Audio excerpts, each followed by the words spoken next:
बिस्मिल्लाहिर्रहमानिर्रहीम अस्सलाम वालेकुम व्यूअर्स। इलेक्शन एक्ट 2017 लेक्चर 14 में चैप्टर 11 डिस्कस करेंगे जो कि है पॉलिटिकल पार्टीज के लिए, और सेक्शन 200 से लेकर 213 तक हम डिस्कस करेंगे। तकरीबन 14 सेक्शन हैं इसके अंदर जो रिलेटेड हैं पॉलिटिकल पार्टीज यानी कि सियासी जमातों के बारे में।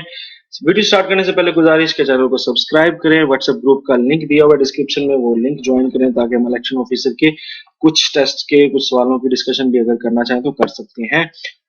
200 सेक्शन हम स्टार्ट कर रहे हैं। Formation of political party, political parties कैसे जो है वो बनाई जाएंगी। तो लॉफुल कोई भी बंदा बना सकता है, कोई भी एसोसिएशन बना सकती है, ठीक है, इसमें कोई भी पाबंदी नहीं है। पॉलिटिकल पार्टी की एक अलहदा शनाख्त होनी चाहिए, उसका एक अलहदा स्ट्रक्चर होना चाहिए। वो किसी कौमी परस्त पे भी हो सकता है, कौमी लेवल पे भी हो सकता है, सूबाई लेवल पे भी हो सकता है, और बल्दियाती लेवल पे भी हो सकता है, लोकल लेवल पे भी हो सकता है। हर पॉलिटिकल पार्टी का नाम क्या होना चाहिए, एक डिस्टिंक्ट नेम हो, मुख्तलिफ नाम होना चाहिए। Not with standing anything contain in the subsection political party shall not, political party में ये चीजें नहीं होनी चाहिए। कौन सी चीजें नहीं होनी चाहिए? प्रोपोगेट एनी ओपिनियन, कोई ऐसा जो है अपनी राय ना देता हो जो कॉन्स्टिट्यूशन के खिलाफ हो, या फंडामेंटल प्रिंसिपल जो बुनियादी असूल है आइन के, उसके खिलाफ नहीं होना चाहिए। ऐसा ना हो जो पाकिस्तान की सोवरेनिटी यानी या इंटेग्रिटी, यकजहती और मुस्तहकम पन को जो है वो खराब करे, या पब्लिक मोरालिटी को खराब करे, या टेररिज्म की तरफ ले जाए। ऐसी पार्टी नहीं होनी चाहिए।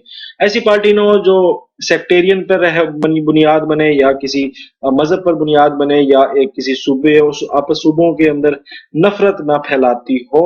ऐसी पार्टी नहीं होनी चाहिए। या ऐसी पार्टी नहीं होनी चाहिए जिसका नाम जो है किसी मिलिटेंट ग्रुप यानी कि कुल अदम जमात के ऊपर, यानी दहशतगर्द जमातें जो बैन लग जाता है, वो बैन जमातों के नाम पर कोई भी पार्टी नहीं बननी चाहिए। किसी लीडर के अंडर वो नहीं होनी चाहिए। In part of military and paramilitary training, कोई ऐसी जमात ना हो जो इस तरह की ट्रेनिंग वगैरह कराती है। बी फॉर्म्ड एक ऑर्गेनाइज्ड ऐसी ऑर्गेनाइजेशन ना हो जो फॉरेन एडिड से चलती हो, यानी कि कौन सी एडिंग? फॉरेन एडिंग है जो बाहर से पैसा आता है या किसी दूसरे मुल्क से पैसा आता है। इस तरह की पार्टी नहीं होनी चाहिए। अच्छा जी, अब constitution of political party, her political party का एक आइन होगा, बस उसको हम आइन नहीं कहते, उसको मंशूर कहते हैं। तो हर पॉलिटिकल पार्टी का एक मंशूर होगा जिसमें वो क्या बताएंगे, जिसमें वो एम्स बताएंगे, ऑब्जेक्टिव बताएंगे कि हमारी पार्टी का मकसद क्या है। साथ वो अपना ऑर्गेनाइजेशन स्ट्रक्चर बताएंगे कि फेडरल किस तरह काम करेगा, सूबाई लेवल पे हम किस तरह काम करेंगे, और लोकल लेवल पे क्या काम करेंगे। अगर उन्होंने कोई मेंबरशिप फी रखी हुई है, पार्टी की कोई फीस रखी हुई है, तो वो कितनी है वो भी बताएंगे। साथ वो डेजिग्नेशन बताएंगे, टेन्योर बताएंगे कि हमारी पार्टी का अगर हेड ये है, प्रेसिडेंट ये है, सीनियर प्रेसिडेंट ये है, सेक्रेटरी ये है, और पंजाब लेवल पे कैसे होगा, जिले लेवल पे कैसे होगा, वो सारे अपने डेजिग्नेशन बताएंगे और बताएंगे कि कितने अरसे के लिए वो बनेंगे। Criteria for receipt and collection of funds for the political party के लिए फंड्स इकट्ठे करने के लिए क्या तरीकेकार है वो भी बताया जाएगा कि फंड्स कैसे हम इकट्ठे करेंगे। हर पॉलिटिकल पार्टी अपना प्रिंटेड कॉपी देगी आइन का, मंशूर का, किसको? कमीशन को। और उसके अंदर अगर वो कोई तब्दीली करवाना चाहता है तो 15 दिन के अंदर अंदर वो कमीशन से कह के उसके अंदर तब्दीली करवा सकती है, और कमीशन उस तब्दीली को मेंटेन करेगा। जो पॉलिटिकल पार्टी के अमेंडमेंट हो गई है। इनलिस्टमेंट ऑफ पॉलिटिकल पार्टी जो है, जब ये एक्ट यानी इलेक्शन एक्ट 2017 जब कमेंस हो जाएगा, जब लागू हो जाएगा, उसके 30 दिन के बाद अप्लाई कर सकेंगे कमीशन को। किसके ऊपर? कि भाई हमारी पार्टी का नाम बीच में डालें। The application for enlistment shall be accompanied by a copy. उसके अंदर क्या क्या चीजें चाहिए? कॉपी चाहिए कॉन्स्टिट्यूशन की, मंशूर की कॉपी देगी पॉलिटिकल पार्टी। साथ अपनी अकाउंट्स यानी अपने पैसों का सारा बताएगी। साथ 2000 मेंबर्स का नाम बताएगी, उनके सिग्नेचर भी होंगे, उनके अंगूठे भी लगे होंगे, और उनकी शनाख्ती कार्ड की कापियां भी लगी होंगी। ये सारी की सारी चीजें जमा करवानी पड़ती है, फिर पार्टी बनती है। और प्रूफ ऑफ डिपॉजिट 200,000 यानी 2 लाख रुपए आपने कमीशन के फेवर में डिपॉजिट भी करवाना है, ताकि आपको जो है पॉलिटिकल दिया जाए। तो ऐसी पार्टी नहीं बन जाती, पार्टी के लिए इतना कुछ करना पड़ता है, फिर जाके आपकी पार्टी बनती है। और ये कब बनेगी? जब इलेक्शन एक्ट 2017 लागू हुआ था, उसके बाद ये 30 दिन के अंदर अंदर कहा था कि ये चीजें करें। फिर कमीशन क्या करेगा, इस पॉलिटिकल पार्टीज को देखेगा, अगर वो सेटिस्फाई होता है तो फिर वो क्या करेगा, पार्टीज को फुलफिल करता है रिक्वायरमेंट तो वो उसको लिस्ट करने कर देगी। और political party listed by the commission before the commercial of this act, अच्छा जो इस एक्ट से पहले पॉलिटिकल पार्टीज बनी हुई हैं वो भी दोबारा जमा करवाएंगी, और वो it shall submit the document with in 60 days, 60 दिन के अंदर अंदर वो दोबारा डॉक्यूमेंट्स भी जमा करवाएंगी, जिस तरह बताया हुआ है इसमें डॉक्यूमेंट जो कहे हुए हैं वो वाले डॉक्यूमेंट्स।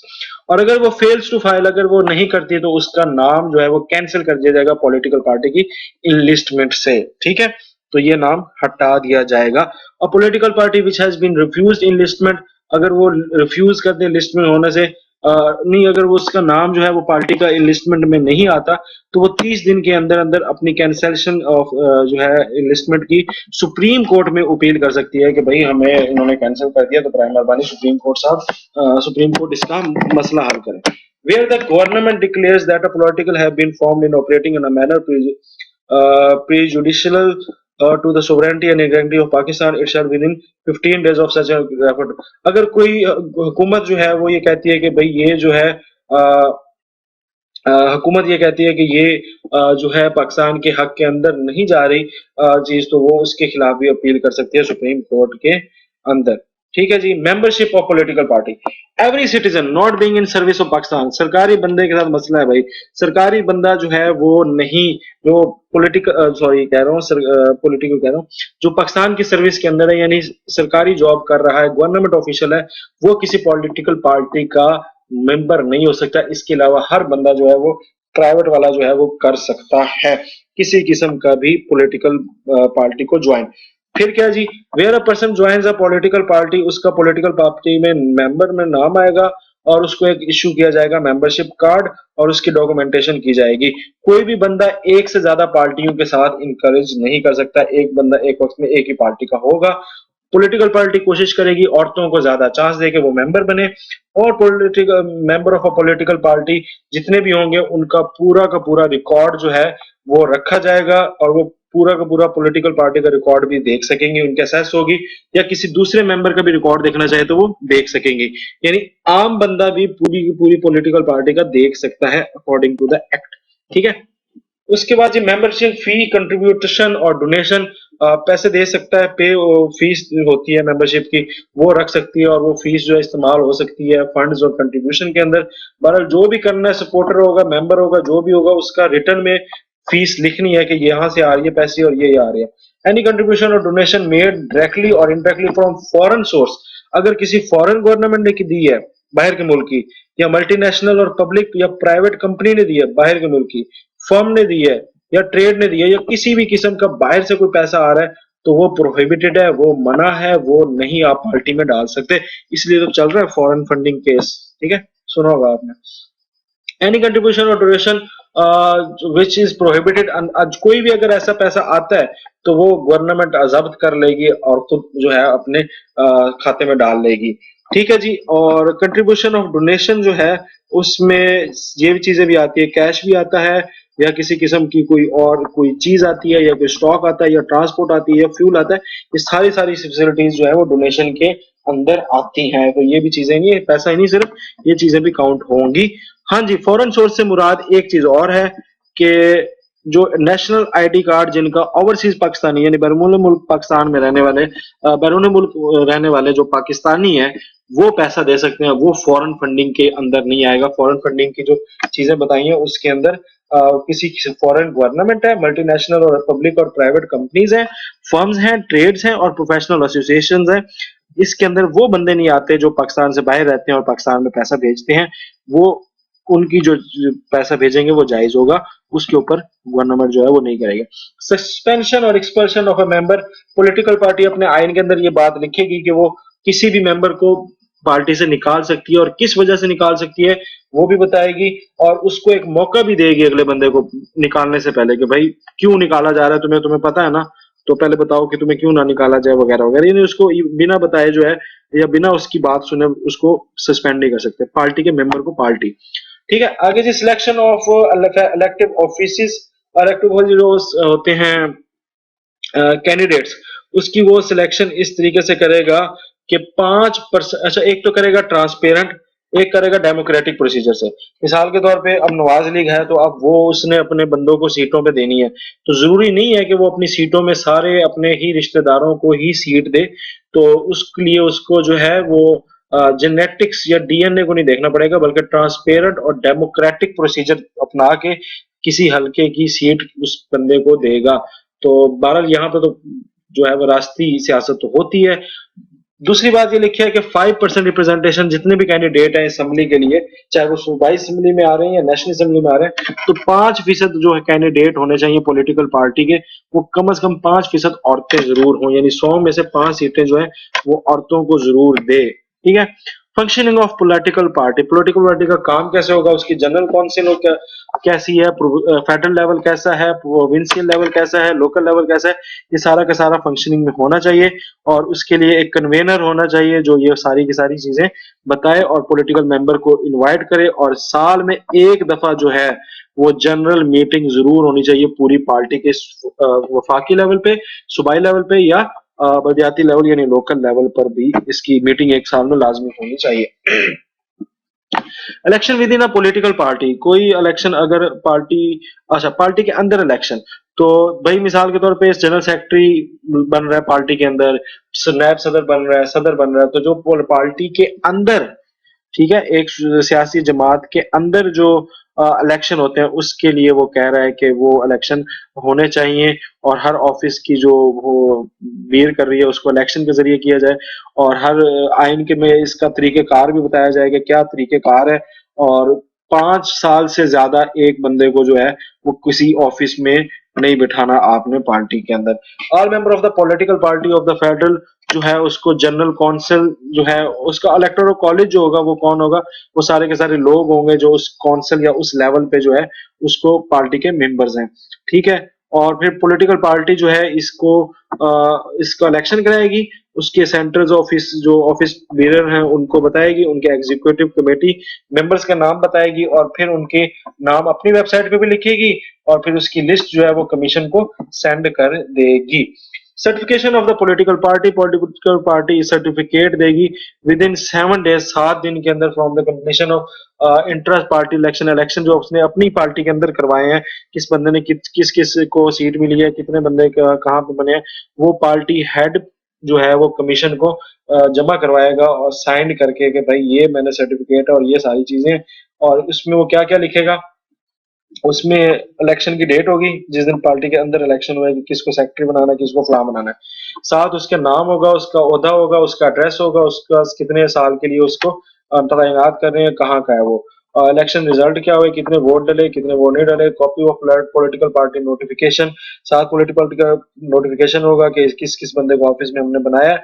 और कमीशन जो है 7 दिन में जो है वो सर्टिफिकेट वसूल करेगी और उस सर्टिफिकेट को वेबसाइट पे लगाएगी। तो ये वो इंतखाबात पार्टी खुद करवाएगी कि हमने किसको नायब सदर बनाना है पार्टी का, किसको जनरल सेक्रेटरी बनाना है, किसको फाइनेंशियल सेक्रेटरी बनाना है, वगैरह वगैरह, ये लोकल प्रोविजनल लेवल पे सारे करेंगे।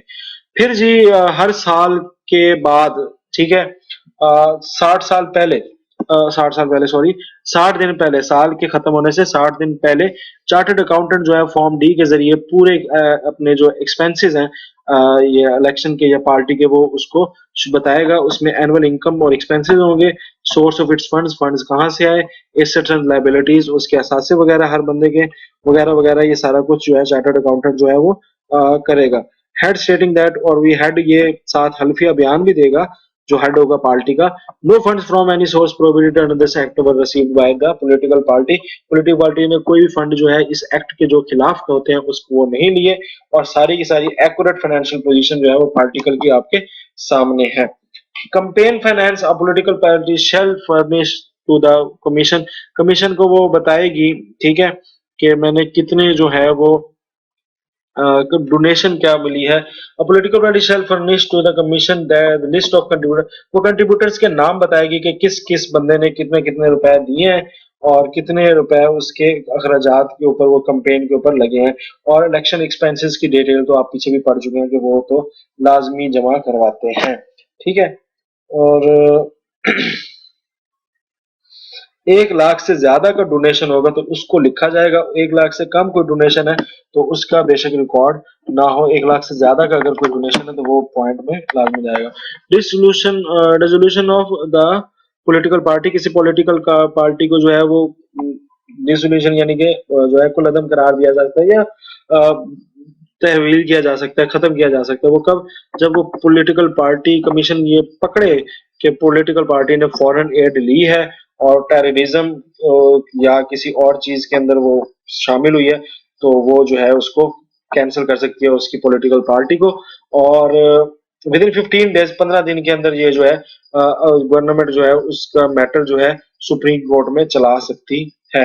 वेयर द सुप्रीम कोर्ट जो है वो उसको क्या करेगी, डिक्लेयर करेगी, और उस जब तक वो कोई अपना फैसला नहीं सुनाती तब तक ये पॉलिटिकल पार्टी जो है वो डिसॉल्व रहेगी।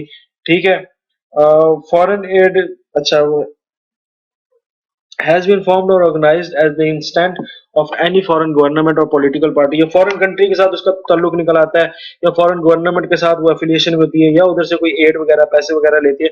यानी मिसाल के तौर पे किसी बाहर के मुल्क की मुल्क जो है वो पार्टी चला रहा हो और उसकी हुकूमत चला रही हो अपने मफाद के लिए, तब ये सारा का सारा चीजें देखकर वो क्या करेगी, सुप्रीम कोर्ट उसको डिसॉल्व कर देगी।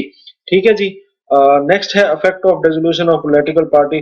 जब भी कोई पॉलिटिकल पार्टी डिसॉल्व होगी तो मजलिस शूरा के अंदर यानी पार्लियामेंट और सेनेट और लोकल और सूबाई असेंबली में जहां जहां वो बंदे होंगे सब की मेंबरशिप जो है वो डिस्क्वालिफाइड हो जाएगी। ये बहुत बड़ी बात है। अगर सुप्रीम कोर्ट आज फैसला कर दे कि ये पार्टी जो है ये फॉरेन फंडिंग केस या फॉरेन लेती है, तो आप यकीन जाने के सारे जितने भी उस पार्टी के मेंबर होंगे जो मुंतखब होंगे वो डिस्क्वालीफाई हो जाएंगे जो उस पार्टी की सीट पे लड़े थे।